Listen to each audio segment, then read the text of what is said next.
श्री स्वामी समर्थ. मी मंदाकिनी पाटील.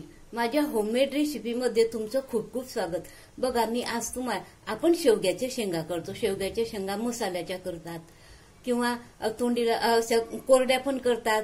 शेंगदाण्याचं कूट म्हणा, तिळीचं कूट म्हणा असं टाकून शेवग्याच्या शेंगाचं सूप पण करतात. शेवग्याच्या शेंगा शेंगदाणे लावून पातळ तशा पण करतात. पण मी आज तुम्हाला पिठल्यातल्या शेवग्याच्या शेंगा कशा करायच्या ते दाखवणार आहे. एवढ्या सुंदर लागतात ना त्या खायला की खूपच. पिठल्याचे पण खूप प्रकार आहे. त्यापैकी एक शेवग्याच्या शेंगांचं पिठलं कसं करायचं ते मी दाखवते. चला तर मग बघू आपण रेसिपीला सुरुवात न करता. त्यासाठी काय काय साहित्य लागतं ते बघू आधी आपण. सर्वात प्रथम मी या शेवग्याच्या शेंगा बाजारातून आणलेल्या आहे आणि त्यानुसार स्वच्छ धुवून त्याच्या ज्या शिरा असताना त्या काढून घेतलेल्या आहे. ठेचा करावा लागतो. तर बघा, हे तर पोहे खायचे अर्धा चमचा जिरं घेतलेलं आहे, 1 चमचा धणे घेतलेले आहे, हे थोडी कोथिंबीर घेतली, हे 5-6 लसणाच्या खापा घेतल्या आणि एक अर्धा इंच आल्याचे तुकडे करून घेतलेले आहे आणि या 4-5 मिरच्या घेतल्या. मिरच्याच्या ऐवजी तुम्ही तिखट सुद्धा वापरू शकता. तुम्हाला जर तिखटाची आवड असली ना तर तिखट सुद्धा वापरू शकता. आणि हे जाडसर आपण खलबत्त्यामध्ये कुटून घेऊ किंवा मिक्सरमध्ये जरी जाडसर बिना पाण्याचं फिरवलं तरी चालतं. अजून हा एक मोठा कांदा कापून घेतलेला आहे आणि एक टमाटर घेतलाय. टमाटर पण तुम्हाला आवडत असल्यास टाका, नाही टाकलं तरी चालतं. आमच्याकडे आवडतं म्हणून मी टमाटर टाकणार आहे. घट्ट पातळ पिठलं करायचं आहे. त्यानुसार हे डाळीचं पीठ एका कटोऱ्यामध्ये मी काढून घेतलं. सर्वात आधी आपण हा ठेसाईनं हा खलबत्त्यामध्ये जाडसर असा कुटून घेऊ. हे बघा, हे दगडाच्या खलबत्त्यामध्ये असं कुटून घेतलं. याची चव छान लागते. मिक्सरमध्येही काढता येतं पण कुटलेल्याची चव छान लागते. हे एका प्लेटमध्ये काढून घेऊ आपण.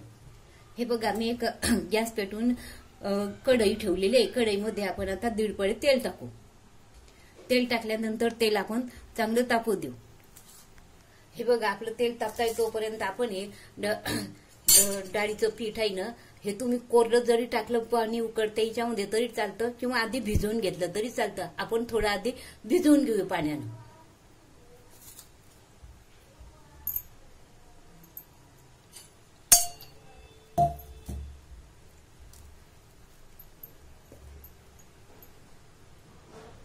असं आधी भिजवून घ्यायचं.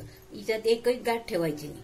आणि किंवा काही काहींना गाठीचं पण पिठलं आवडतं म्हणून राहू दिलं तरी चालतं.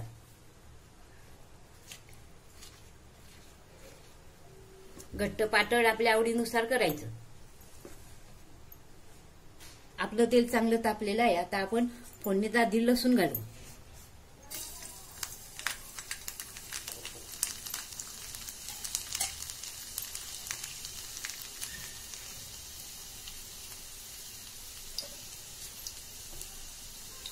मोहरी घालायची. मोहरी तडतडल्यानंतर जिरं घालायचं आणि चांगलं लाल होऊ द्यायचं. त्यानंतर त्याच्यात आपण हा ठेचा केलेला असतो तो घालायचा.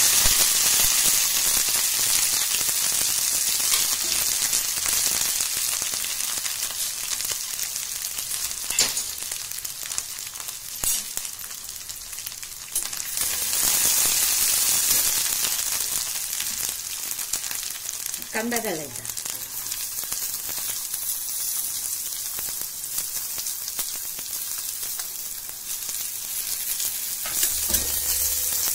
थोडा हिंग घालायचा.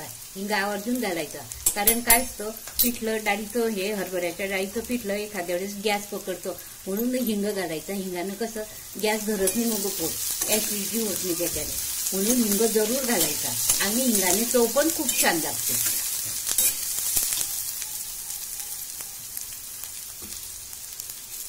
कांदा थोडा मऊ झाल्यानंतर टमाटर घालायचं. टमाटर हे तुम्हाला सांगितलं मी, ज्याला आवडत असतं त्यांना घालायचं, नाही घातलं तरी चालतं.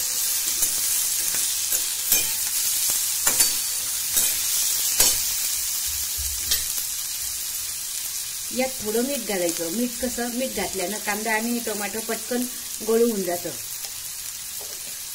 कलसवलं जातं पटकन.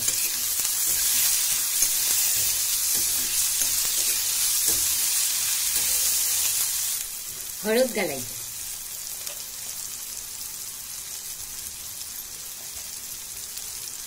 बघा आपला कांदा लसूण चांगलं कांदा टमाटर चांगलं गळू झालेलं आहे. आता यात आपण पाणी घालू. आपल्याला पाहिजे तसं पाणी घालायचं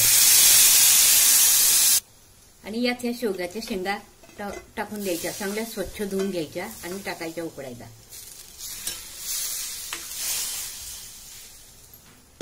आणि चांगलं याला जवळजवळ 4-5 उकड्या येऊ द्यायच्या या पाण्याला. यातच मीठ घालून द्यायचं थोडं. आधी आपण टमाट्यासाठी घातलेलं असतं. कांदा टमाटर कलसवण्यासाठी ते लक्षात ठेवून थोडं घालायचं.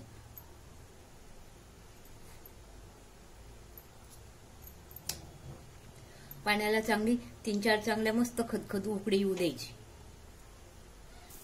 हे बघा आता आपल्या पाण्याला छान उकडी आलेली आहे ना. शेंगा पण चांगल्या शिजलेल्या आहे.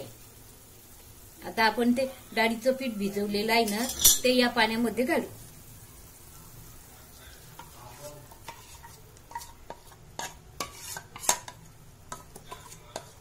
कोरडं पीठ टाकून केलं तरी चालतं.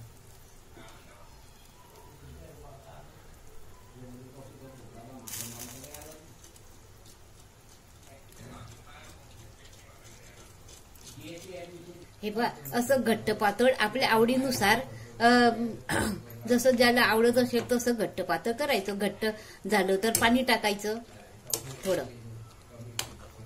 असं आपलं हे पिठलं झालेलं आहे थोडंफार. आता याला चांगली आपण 1-2दा वाफ येऊ देऊ. याच्यावर झाकण ठेवून द्यायचं.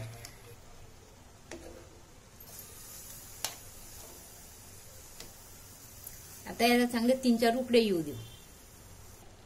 आपलं छान पिठलं उकळलेलं आहे. आता आपण याच्यात कोथिंबीर घालू. थोडी वरतून कोथिंबीर टाकायची भरपूर.